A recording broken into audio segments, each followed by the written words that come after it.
욥기 17장 1절에서 16절입니다. 키워드는 죽음을 바라보는 욥, 한계, 내리막길입니다. 나의 기운이 쇠하였으며 나의 날이 다하였고 무덤이 나를 위하여 준비되었구나. 나를 조롱하는 자들이 나와 함께 있으므로 내 눈이 그들의 충동함을 항상 보는구나. 청하건대 나에게 담보물을 주소서. 나의 손을 잡아줄 자가 누구이리이까. 주께서 그들의 마음을 가리어 깨닫지 못하게 하셨사오니 그들을 높이지 마소서. 보상을 얻으려고 친구를 비난하는 자는 그의 자손들의 눈이 멀게 되리라. 하나님이 나를 백성의 속담거리가 되게 하시니 그들이 내 얼굴에 침을 뱉는구나. 내 눈은 근심 때문에 어두워지고 나의 온 지체는 그림자 같구나.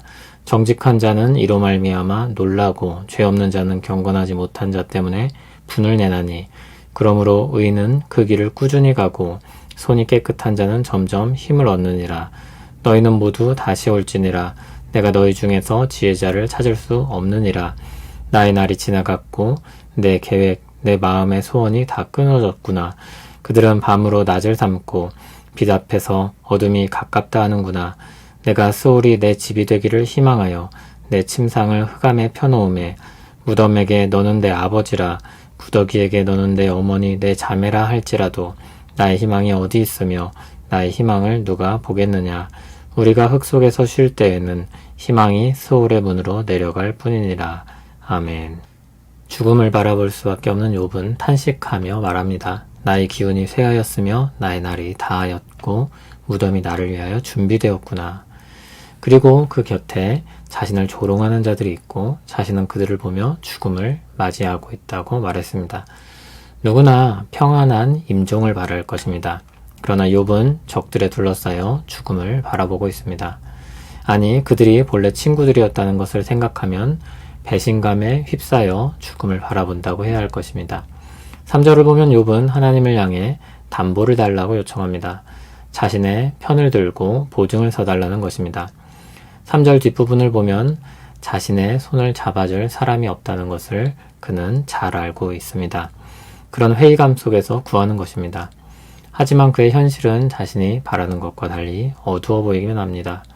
도움을 청한 주님이 자신의 편에 서 계시지 않는 것처럼 느껴지기 때문입니다. 4절을 보면 주께서 그들의 마음을 가리어 깨닫지 못하게 하셨다고 했습니다. 그래서 욥의 대적이 되었습니다. 그리고 이제 그들을 높이실까 걱정합니다. 그들을 높이면 그들이 옳은 것처럼 보일 것이고 욥 자신에겐 더욱더 큰 좌절감을 줄 것입니다. 욥은 5절에서 보상을 위해 친구를 비난하는 친구들을 저주합니다. 그의 자손이 눈이 멀게 될 것이라고 했습니다. 욥의 말의 강도는 그의 괴로움에 비례하여서 점점 강해집니다. 6절에서 욥은 하나님을 향해 말합니다. 하나님이 자신을 백성의 속담거리가 되게 하셨고 하나님 때문에 사람들이 자신의 얼굴에 침을 뱉는다고 했습니다. 그 모든 것들은 수치를 주는 행위들입니다. 악한 일에 대한 본보기가 되어 경멸을 받는 모습입니다. 또 7절에서 욥은 자신의 눈이 근심으로 어두워지고 온몸이 그림자와 같이 되었다고 했습니다. 어두워진 눈은 낙심하여 슬프게 된 마음을, 그림자같이 된 몸은 흐려져서 헛개비같이 된 자신을 가리킵니다. 8절 9절에서 자신의 처지를 한탄하면서도 자기의 길을 가겠다는 의지의 말을 이야기합니다. 정직한 자들은 욥을 보며 놀랄 것이고 죄 없는 자는 불경건한 자들로 인해 분을 낼 것입니다. 자신의 억울함을 본다면 정말 정직하고 경건한 자들은 놀람으로 반응할 것이라고 했습니다. 그러나 현실은 그렇지 않은 것입니다. 그럼에도 의인인 자신은 꾸준히 그 길을 가고 손이 깨끗한 자는 점점 더 힘을 얻을 것이라고 했습니다. 자신의 의가 인정받을 것을 바라고 호소하는 말입니다. 10절은 다시 친구들을 향해 말합니다. 너희는 모두 다시 올지니라. 다시 와서 붙어보자는 것입니다. 너희 중에 지혜자를 찾을 수 없지만 다시 한번 지혜로 대결을 해보자는 것입니다. 그러나 11절을 보면 다시 탄식합니다. 말로는 다시 와서 싸우자고 하지만 희망이 없어 보입니다. 자신의 좋은 날들은 다 지나가고 그의 계획과 소망도 희망이 없습니다.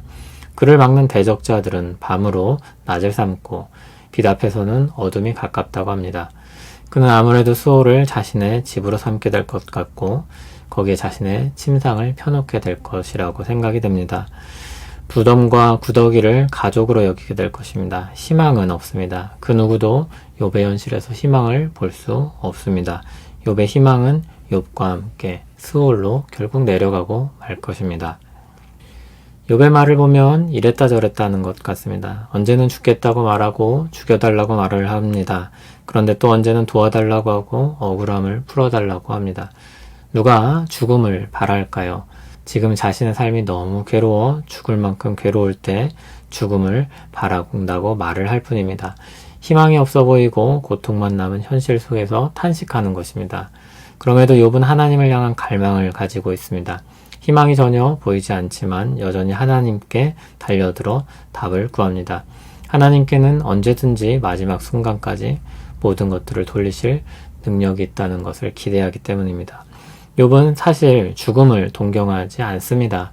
지금 자신이 그런 처지에 있다는 것을 느끼고 결국 그렇게 될 것만 같은 현실 속에서 어서 스올로 내려가 쉬기를 바란다고 말하는 것 뿐입니다. 그러나 본심은 여전히 그게 아니라 하나님의 은혜로운 도우심으로 말미암아 억울함은 해소되고 회복되는 것입니다. 고통 속에 있는 신자의 마음은 파도가 치듯이 오르락내리락 합니다.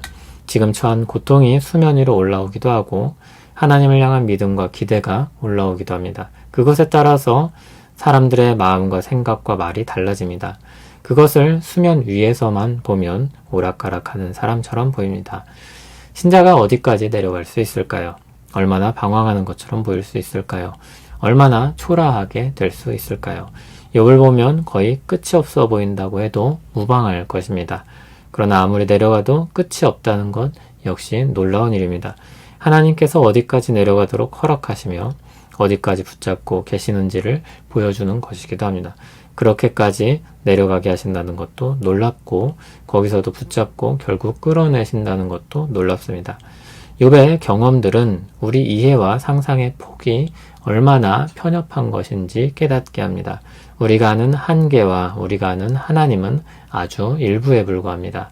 우리는 주 안에 있는 우리의 한계를 사실 모릅니다. 우리 주 예수 그리스도는 절망의 끝까지 가셨습니다. 말 그대로 끝까지 가셨습니다. 골고다에서 조롱을 받고 배신을 당하고 버려지기까지 십자가에서 죽음의 고통을 경험하고 정말 죽기까지 죄악의 절망의 끝까지 내려가셨습니다. 거기서 절망 가운데 있던 우리를 만나시고 우리를 건져 올리셨습니다. 주님께서 이 땅에 오셨을 때 세리와 죄인들과 함께 교제하였던 일들은 십자가의 예고편에 불과했습니다. 어디까지 가셔서 그들과 함께 하실 수 있는지 사람들에게 보이신 한 예였습니다. 주님은 죽음의 자리까지 내려가셔서 죄인들과 함께 하시고 그리고 그들과 함께 올라오셨습니다. 때로는 주님이 우리를 절망 가운데 두실 것입니다. 내려가고 또 내려가게 하실 것입니다. 다시 건져 올리실 날까지 곤고함 속에 부들부들 떨며 하늘을 올려다볼지도 모릅니다. 어디까지 갈 수 있을 것 같습니까? 모르는 게 정상입니다. 성령님께서 우리를 이끄실 것입니다. 성령님께서 예수님을 광야로 이끄시기도 하셨습니다. 마귀에게 시험받는 곳이었습니다. 그러나 성령님은 말씀을 통해 시험을 이기게도 하셨습니다. 복음을 선포하며 주님의 사역을 감당하는 자리로 되돌려 놓으셨습니다. 성령님께서 이끄실 것입니다.